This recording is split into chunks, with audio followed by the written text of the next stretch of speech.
প্রধান একটি এরিয়া। আমরা উত্তরবঙ্গে দেখেছি যে কৃষককে সিন্ডিকেট করে জিম্মি করা হয়।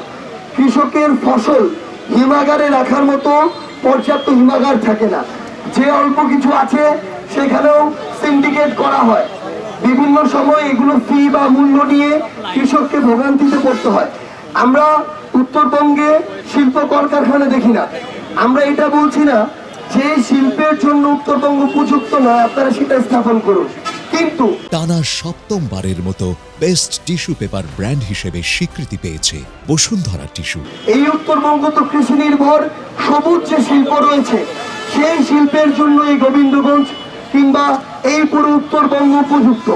তো সেই সবুজ শিল্পায়ন, কৃষি শিল্পায়নের জন্য উত্তরবঙ্গকে নিয়ে যেন একটি মডেল তৈরি করা হয়, রোডম্যাপ তৈরি করা হয়।